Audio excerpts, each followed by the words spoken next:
Hello, good morning, good afternoon, good evening. This is Grace again. Welcome to my channel. Ang topic natin ngayon ay alin nga ba ang mas magandang tirhan, sa probinsya o sa syudad? Para sa akin parehong may mga katangian na maganda at pangit ang bawat lugar na yon. Isa-isahin natin.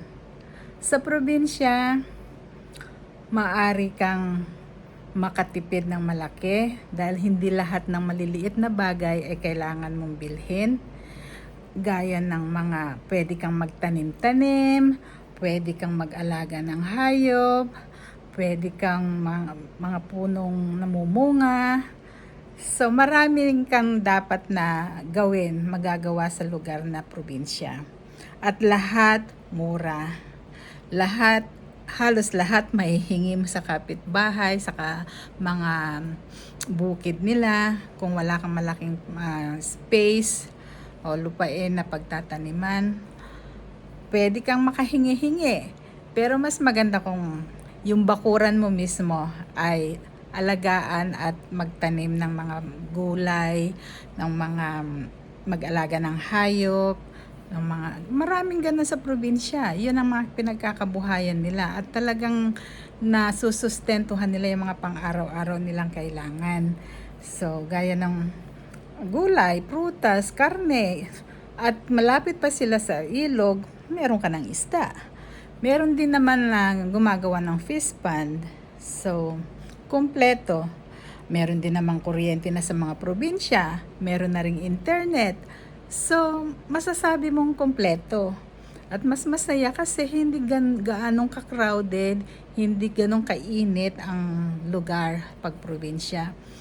So, ayun, mas marerelax ka, mas marami kang time sa family, at yung mga gadgets, mas matutuon ang mga anak natin sa pag-aaral, sa pakikipag-communicate, sa pakikipaglaro sa mga kabataan, then sa bakuran lang, hindi na kailangan lumayo pa o pumunta pa sa mga mall, ganon. So, yun ang malaking advantage yan. Mas maraming time sa pamilya. At mas safe kasi kilala mo lahat yung mga kapitbahay, halos kamag-anak, mga ganun, malapit na kamag-anak. So, magkakaroon ng malasakit sa bawat isa, sa mga anak-anak, mga kapatid, ganon. Hindi sa Manila naman, Manila, sa syudad, maganda din kasi may mga maraming opportunity gaya ng mga trabaho. Madali ka makahanap ng trabaho at malakihan ng sweldo. Pero, mahal naman lahat. Ang renta ng bahay, ang mga pagkain, ang pamasahe, ang internet, lahat merong kapalit. So, depende na lang siguro sa kita, sa sahod ng isang tao, kung afford ba na tumira sa syudad. Kaya, ayun na nga, sa syudad, gaya ng sabi ko, maraming opportunity, pero mahal. Pero pag kaya ng budget, at mahilig ka sa mga outing, mahilig ka sa mga sine, mall, shopping, kaya ng budget, mas maganda din. So, yun lang. At depende sa kakayahan natin.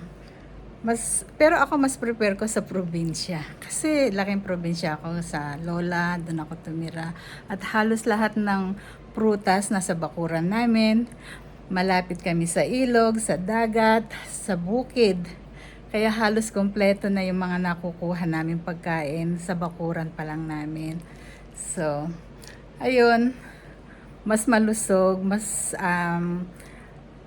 malusog ang katawan, mas disiplinado sa mga pagkain, lalo na ngayon na marami na tayong nakikitang mga sakit, sa diabetes, high blood, mga sakit sa kidney, sa puso. So lahat nakukuha rin yun sa pagkain at sa lifestyle na hindi ka gaanong kumikilos, nood-nood lang ng TV, upo-upo. So, kailangan disiplina. Saan man lugar ka matira, number 1 pa rin ang disiplina. Kailangan gumalaw-galaw, exercise every day, and watch our diet.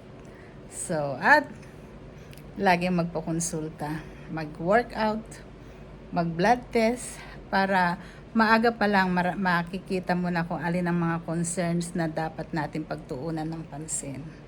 So, God bless us all. Be healthy, stay healthy, and always love each other.